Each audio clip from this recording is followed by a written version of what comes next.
Hello tout le monde, je vous retrouve ce soir pour l'avant-course du dernier monument de la saison qui aura lieu samedi, le Tour de Lombardie 119e édition du nom, et je commence tout de suite avec le parcours et le profil de la classique lombarde. Côté parcours, le terrain sera différent de l'an passé, il n'y aura pas de Sormano et de Sibilio sur ce Lombardia 2025 qui ira de Côme à Bergame et non pas de Bergame à Côme.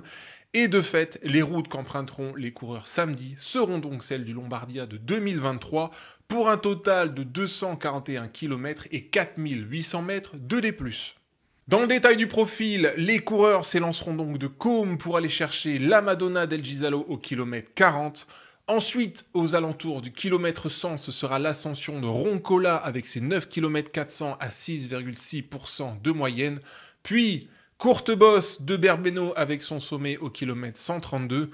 À partir de là, ce sera le dernier tiers décisif du Lombardia avec le Passo della Crocetta suivi de l'ascension de Zambla après une transition plate de 10 km. Longue descente pour aller chercher le Passo di Ganda. C'est dans ce Passo di Ganda que la course devrait se jouer avec ses 9 km 200 à 7,3% de moyenne. Sommet à 32 km de l'arrivée. Et enfin, ce sera longue descente technique puis portion plane rectiligne avant un dernier talus à l'entrée de Bergame pour plonger sur la ligne d'arrivée. Bien, au global, sur le papier, nous avons donc un parcours taillé pour les grimpeurs, mais attention, ce parcours dans son final est bien plus facile que l'édition typée Sormano, c'est-à-dire l'édition qui va en direction de Côme. Le Sormano, c'est beaucoup plus dur que le Passo di Ganda, et ce, d'autant plus que la portion plate qui suivra la descente du Passo di Ganda sera rectiligne, ce qui pourrait resserrer les échelons de course à l'approche de Bergame. Donc, contrairement à l'an passé, cette édition 2025 du Lombardia devrait être plus ouverte, mais quand bien même l'approche de Bergame pourrait resserrer les écarts en tête de course, je doute fortement que quelqu'un puisse venir déloger Tadej Pogačar samedi.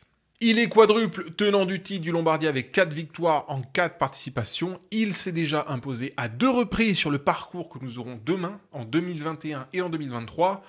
Et en plus, Isaac Del Toro sera à ses côtés.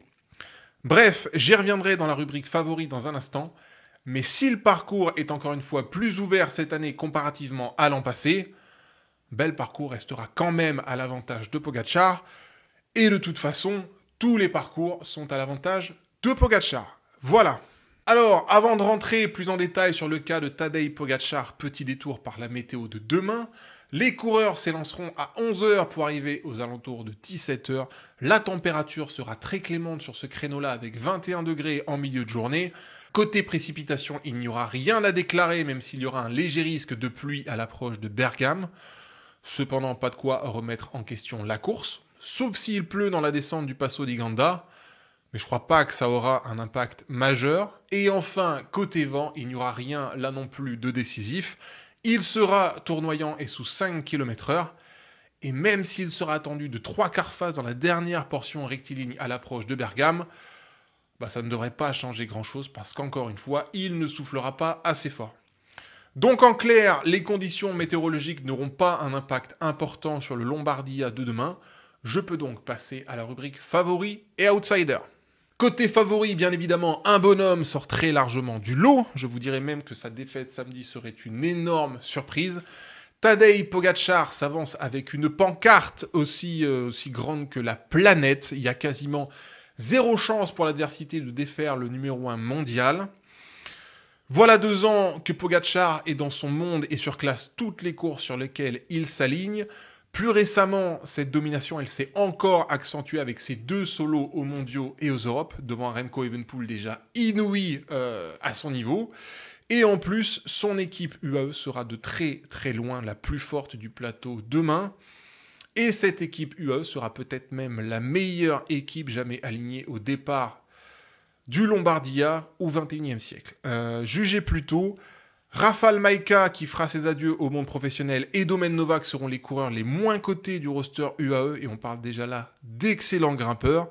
Adam Yates vient de remporter la Coppa Agostini. Jay Vine est en fin de cycle mais sort quand même d'une Vuelta et de mondiaux XXL. Et puis enfin, que dire de Pavel Sivakov et Isaac Del Toro, qui devraient être les 2 derniers lanceurs de Pogačar. Pavel Sivakov, il est à pleine carburation en cette fin de saison. Et Isaac Del Toro, bah, c'est Isaac Del Toro. Il voltige en 2025 avec 15 victoires, dont 8 sur le territoire italien. Donc, Pogacar a absolument tous les éléments réunis autour de lui ce week-end pour claquer son 5e Lombardia de suite. Et il est même fort à parier qu'UAE place 2 bonhommes sur la boîte, voire 2 bonhommes aux 2 premières places, tant le scénario de course pourrait être à leur avantage. Ça, concernant le scénario probable de course, j'y reviens un peu plus loin dans la vidéo. Mais si demain, UAE fait 1 avec Pogacar et 2 avec Del Toro, ou 1 et 3 avec Pogacar et Del Toro, ce sera logique. En vrai, c'est même ce qui est attendu. Au deuxième échelon, Remco Evenepoel, à l'image de Pogacar, sera certainement lui aussi dans son monde demain. En cette fin d'année, il y a vraiment Tadej Pogacar, Remco Evenepoel et les autres. Tous les autres, sans distinction. En plus, l'approche de Bergame, Platt, Eric Thielin conviendra extrêmement bien aux Belges. Et dans ces conditions, il est fort probable que le scénario de l'an passé se reproduise, à savoir voir Remco dans un espèce de no man's land complet, un deuxième échelon de course, loin derrière Pogacar évidemment, mais loin devant le 3e échelon de course.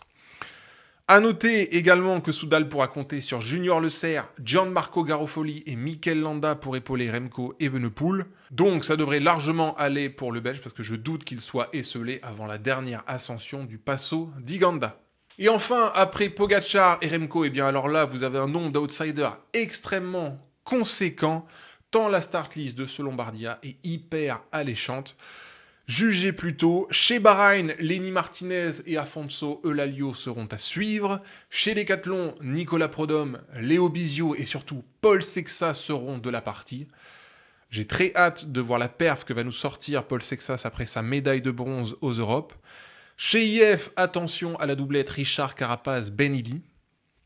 Ben Illy, à mon avis, ce sera véritablement le 3e homme de ce Lombardia demain. Pour Groupama, il sera intéressant de suivre Romain Grégoire.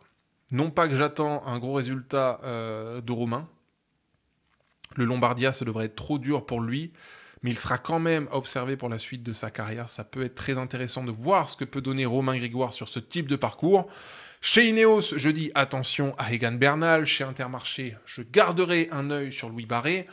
Pour Lidl, grosse pancarte sur Mathias Skjelmose, vigilance également sur Quinn Simmons et Tom Skuins. Pour Q36, même chose pour Tom Pidcock, avec Mathias Skjelmose et Ben Illy, je pense que c'est vraiment les favoris tier 3 de ce Lombardia. Chez Red Bull, c'est un All-Star Game complet avec Primoz Roglic, Giulio Pellizzari, Jane Lay et Alexander Vlasov. Je pense tout de même que Roglic aura le leadership de ce roster clinquant. Jayco et Picnic, je n'attends pas grand-chose, même si Ben O'Connor est au départ pour Jayco. Chez Polti, gardez bien un œil sur Davide Piganzoli. Grosse pépite et futur coureur Visma à partir de l'an prochain. Lui, d'ailleurs, je pense que ce sera une des très grandes révélations de 2026. Chez Visma, justement, au départ du Lombardia, il y aura un trio intéressant avec Tish Benoît, Ben Tulette et Kian Huijs-de-Broeks. Chez Tudor, triplette encore avec Julien Lafilippe, Michael Storer et Marc Hirschi. Marc Hirschi, 2e au Piémontais hier, qui arrive à son pic de forme en cette fin d'année. Objectif, le mois de novembre pour le coureur suisse. Je troll un petit peu. On fera le débrief de l'équipe Tudor à l'intersaison, mais Marc Hirschi a été une des grandes déceptions de cette année 2025. Lui reste le Tour de Lombardie pour se rattraper, mais je pense qu'il sera trop court. Et enfin, j'en termine avec Astana, qui devrait s'unir autour de Christian Scaroni, 4e au championnat d'Europe. Scaroni, qui aura d'ailleurs réalisé une saison 2025 XXL. C'est d'ailleurs une des très grandes révélations de cette année 2025. Voilà, donc au global, ça nous fait une start list absolument exceptionnelle au départ de ce Lombardia, dernier monument de la saison. Vous l'avez compris, Tadej Pogacar a largement la faveur des pronostics et, sauf accident, ce serait une énorme surprise de le voir défait à Bergame demain. Au deuxième échelon, Remco Evenepoel sera certainement lui aussi dans son monde. Et au troisième plan, je vous dirais que je vois bien 6 mecs sortir un petit peu du lot avec Ben Illy, Mathias Skjelmose, Tom Pidcock, Primoz Roglic, Isaac Del Toro et peut-être Paul Sexas. Je croise les doigts, mais je pense que ça va le faire pour le Français. Ou en tout cas, je l'espère. Avec ce qu'il nous a montré aux Europes, ça devrait le faire. Et voilà. Vous avez toutes les données de ce Giro di Lombardia. Un dernier mot sur la stratégie et le scénario de course de demain. UAE va à 100% mettre la poignée au fond très tôt dans la course, certainement à partir de l'ascension de Roncola. Isaac Del Toro devrait être très certainement le dernier homme aux côtés de Tadej Pogacar. Il y a fort à parier que le Mexicain mette tous les watts dans le Passo di Ganda jusqu'au démarrage de Pogacar. Et à partir de là, je pense en toute honnêteté que ça va défiler jusqu'à Bergame et qu'on y verra Pogacar soulever son 5e Lombardia en autant de participations, égalant de fait le record de victoire jusqu'ici détenu par Fausto Coppi depuis 1954. Je vais le vérifier au montage, mais je pense que la dernière victoire de Fausto Coppi en Lombardie remonte à 1954. Voilà. Bien, c'en est tout de cette avant-course du Lombardia. Pogacar est en route pour inscrire son nom au sommet de la classique des feuilles mortes. Evenepoel aura-t-il les moyens de concurrencer le Slovène? Ça me paraît très compliqué, mais lui doit y croire. Puis, charge enfin à Ben Illy, Mathias Kelmose et consorts de faire bouger un petit peu les lignes pour qui sait peut-être venir s'offrir un podium à Bergame. Paul Sexas, encore une fois, j'y pense très fort, mais ce serait quand même un petit miracle. Et en même temps, une grosse détonation s'il venait à faire podium d'un monument à 19 ans. Ça reste quand même certainement notre meilleure chance de demain avec Lenny Martinez. Voilà les enjeux de samedi. La course ne sera à louper sous aucun prétexte. C'est la dernière très grande course de cette saison 2025 aux côtés de Paris-Tours. Je vous retrouve demain soir pour le débrief de ce Giro di Lombardia. Prenez soin de vous et à très vite. Bye bye!